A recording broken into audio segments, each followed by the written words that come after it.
দীর্ঘ 17 বছর পর আমি ভোট দিতে পারলাম, এটা আমার প্রথম। কেমন লাগছে আসলে? খুবই ভালো লাগছে, সুষ্ঠু পরিবেশ আছে।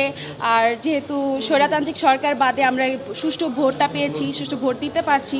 আর জুলাই যোদ্ধাদের বিনিময়ে কিন্তু আমরা ভোটটাকে ঈদের মতো করে অনুভব করতে পারছি। তো তাদের রক্তের বিনিময়ে এই আনন্দটা আমরা পেয়েছি। আর জুলাই যোদ্ধাদের আমরা ব্যর্থ যেতে দিব না, তাদের রক্তের বিনিময়ে যেহেতু দেশটা পেয়েছি। আমি চাই একজন যোগ্য প্রার্থী নির্বাচিত হয়ে দেশটাকে নতুনভাবে গড়ে তুলুক, একটা নতুন বাংলাদেশ বিশ্ব দরবারে যেন প্রেজেন্ট করতে পারে। তো আমরা এটাই চাই, এটা শুধু আমার চাওয়া না, বাংলাদেশের সবারই একটাই চাওয়া, যেন তারা দেশটাকে মাদকমুক্ত এবং নিম্নবিত্তদের খেটে খাওয়া মানুষের উপর যেন জুলুম না হয়, সেটাই আমরা চাই।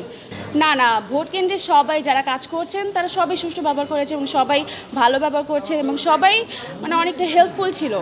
তারা সবাই দেখিয়ে দিচ্ছে কিভাবে কি করতে হবে, তো এটা খুবই ভালো লাগছে। না, এগুলো তো রিউমার, এগুলো গুজব ছড়াবে মানুষ, কারণ বাংলাদেশের সবার মাইন্ড কিন্তু একরকম না, সবাই গুজব ছড়ানোর মধ্যে ব্যস্ত থাকে। কিন্তু আমরা গুজবে কান দিব না, যেটা আমরা বিবেচনা করেই সব কিছুকে মানে সব কিছু বিবেচনা করতে হবে আমাদের মধ্যে, সেই দিকটাকে খেয়াল রাখতে হবে। ভোট দিতে তো 10 মিনিটের মতো সময় লেগেছে।